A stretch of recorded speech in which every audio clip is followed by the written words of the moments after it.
What's up, everyone? Welcome to today's daily market recap. I'm going to break down my trades from the morning.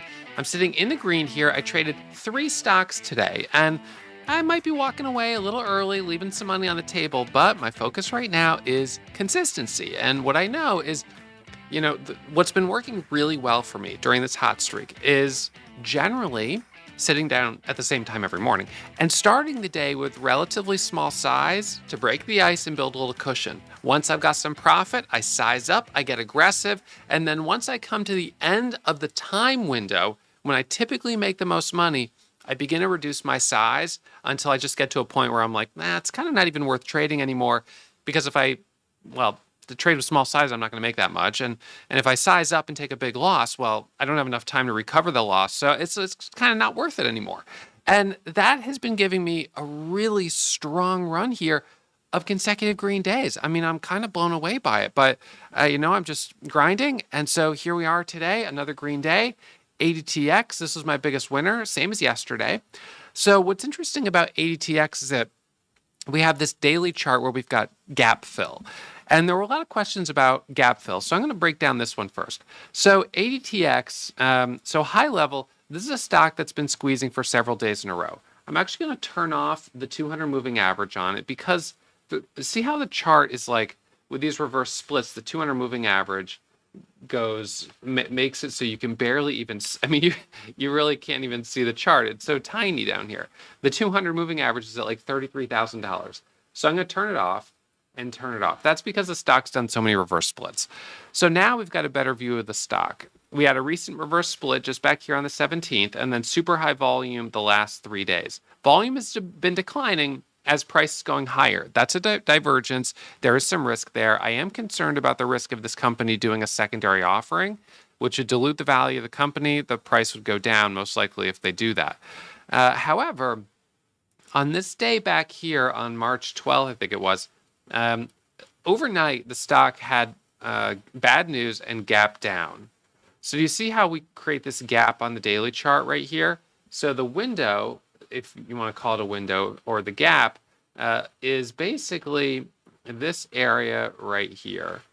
So the way I look at this, and this is the way technical analysis works and how most traders would look at this, is that that gap right there essentially creates a window where when the stock comes back up, you have room all the way back to the top of that window. Now, you could say, well, wait, what about this candle here? Or what about this candle here? What we would say is that this candle has been essentially negated by this gap. This gap was more recent. And so anyone that was a buyer down here or whatever has gotten cleared out by this gap. And so that creates essentially almost like a shadow where anything that happened before that is no longer relevant. So now we look for that curl coming back up. And as we get into the gap, which was at 938, we knew we had room up to 1328. So that was sort of the level that I've been watching. And yesterday, I got a couple decent trades on this one, made about $10,000 on ADTX, which was great. That was yesterday morning as it squeezed here from 6 or 750 up to 8 to 9 to 10 and then to 1050. At the open, it sold off. I was like, all right, I'm done. And then it rips from 950 up to 1230, but then it pulls back. Pre-market, I got in right here as it squeezes up. Bought this pullback right here, and we get the squeeze up to about 1230. Now, I expected resistance there because of the previous day's high. We pulled back. I gave it another try right here on the break of VWAP. It came up, but it wasn't able to push through 1230. Bummer. Sold off, and I haven't taken any trades on it since. Just now, it broke up to the 1230 level and went up to 1250, but it's a topping tail. So what those topping tails tell us is that the price came up, but sellers pulled it right back down. So it's bearish. A topping tail is bearish, and a bottoming tail is bullish. It's especially not as much so when they're occurring when the stock is going sideways, but when the stock is squeezing up and you have a topping tail, that's bearish. When the stock is dropping down, you have a bottoming tail, that's bullish. So those are my trades on ADTX. And by the way, here's my P&L for the day. $5,827.94 day trading in Louisiana. So this has been my 4th day of trading here in Louisiana. It's been a nice nice little working trip. And so if we look at my P&L here on the week, I'm at 37,000, not including today. So now about $42,000 on the week. The median income here in Louisiana is $33,000 a year. A year. I feel very grateful. I feel very grateful to have been able to lock up this much profit just in 4 days. I haven't lost sight of that. This is really remarkable. So, right now on the month, I'm sitting at $122,000. That's more than some people will make in years of working. So, it's always important to take a moment to appreciate how fortunate we are to be able to trade the markets and have some perspective, because I know it can be frustrating. I know it can be difficult. There's no question about it. This isn't going to work for everyone, but it's a privilege to be able to trade, to have the money in your account, to have the computer, to have the internet. Those are things just by itself that not everyone has. So you've got these things, and the biggest challenge for you, most likely, is going to be to have the discipline to follow your rules. And that's what I always say. I can teach you my strategy, and I do every day. You guys get to learn my strategy when you're doing the 2-week trial. You get to watch it right on display in the chat room. You get to learn it if you're a Warrior Starter or a Warrior Pro member, going through the classes. I can give you the strategy. But what you need to bring to the table is the discipline to follow the rules, because that's the one thing that I don't have control over. I can, of course, I can tell you, follow the rules, and I can share with you some tips and techniques that have helped me tremendously to be a more disciplined trader and to stick to things like walking away when I hit my max loss, walking away at a certain time of day. But ultimately, you have to be able to enforce that in your own trading. And so I'm a really big advocate of you trying to be a fast trader. Get in, get green, get out. Get in, get green, get out. That's it. Just sort of be that sniper. Just be patient, wait, and then pow, boom, get that trade, get out of there. Get your profit. Don't overstay your welcome. That is so key. So many traders are over trading chronically. They just keep trading and trading and trading, hundreds of trades a day. And while there is a strategy for, micro scalping and taking hundreds of trades a day on a commission-free broker, there's a place for that. But what's really worked for me has been being more strategic and really focusing on just, a couple of really good trades a day. So ADTX, so that was good, and that was the first stock I traded, and it was at 7:30 a.m. Eastern Standard Time. So sat down 6:45. There wasn't anything that looked great, but finally 7:30, ADTX started to pull away, and I got some trades on that. So then after ADTX, my first trade on it was about $1,100, and then we had EYEN. This is kind of a sad story. The company puts out news, it squeezes up, and then completely reverses. I locked up $1,000 on it. So I did trade it to the long side, and we should probably pull up the 10-second chart so we can get dialed in on my entry. So this is what I did. They had news of a merge. It's a reverse split merger, which is kind of interesting. It popped up right here. It pulled back. It pops up right here. It pulls back. And I bought this dip down here. And I did take a larger position. I bought, it was 16,000 shares. And then I added, I think it was to 24,000. And it, look, I only got about 5 cents a share. So it wasn't a big winner, but it popped from about, my dip was right off of around 229, 230. And it bounced up to about 245. I was looking for the breakthrough the whole dollar. It didn't $0.50 whole dollar, 250. It didn't happen. And I stopped as it came back down with only 5 cents of profit, but nonetheless, a small green trade. And that's kind of my approach is I get in, and then if it doesn't work, I get right back out.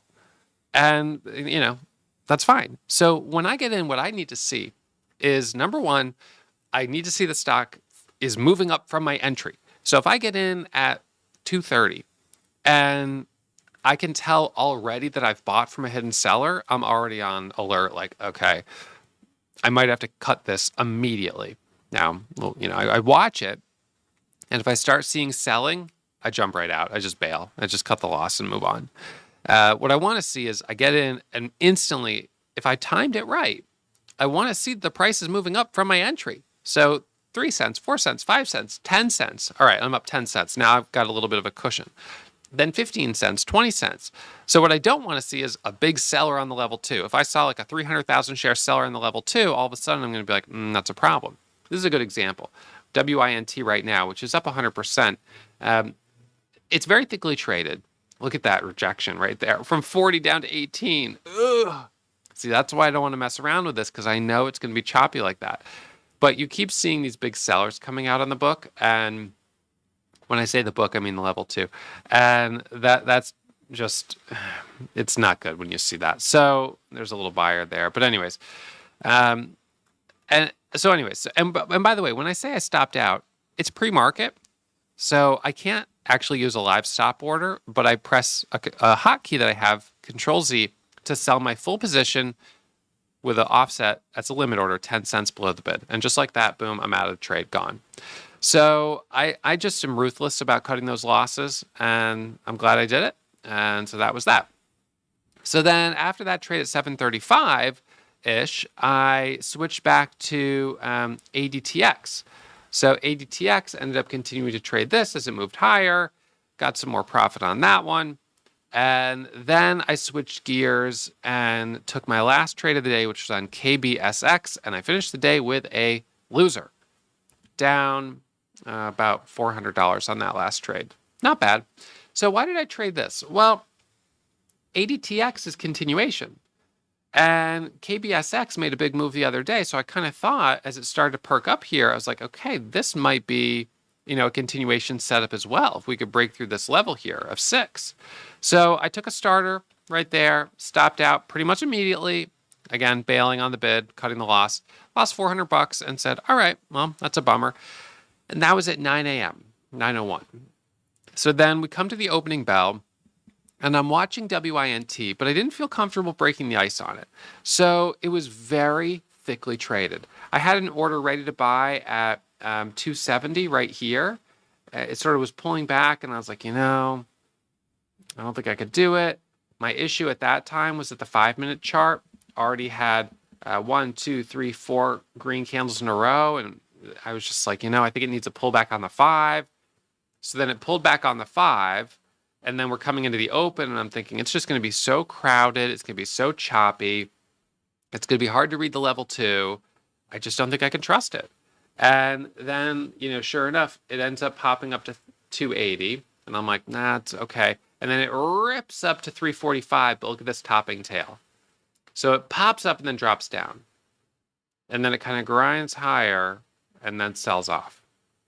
Bottoming tail down here, and then rips into another topping tail up here. Then it sells off. Then another topping tail here, and a jackknife back down, bottoming tail back up. It's a roller coaster, guys. I can't handle it. I don't need that stress. So, you know what? I'm happy with where I sit on the day. I'm glad to see this is moving higher. I hope you guys made some money on it if you saw a good opportunity to buy it. But for right now, I'm good. $5,827.94 is a solid green day.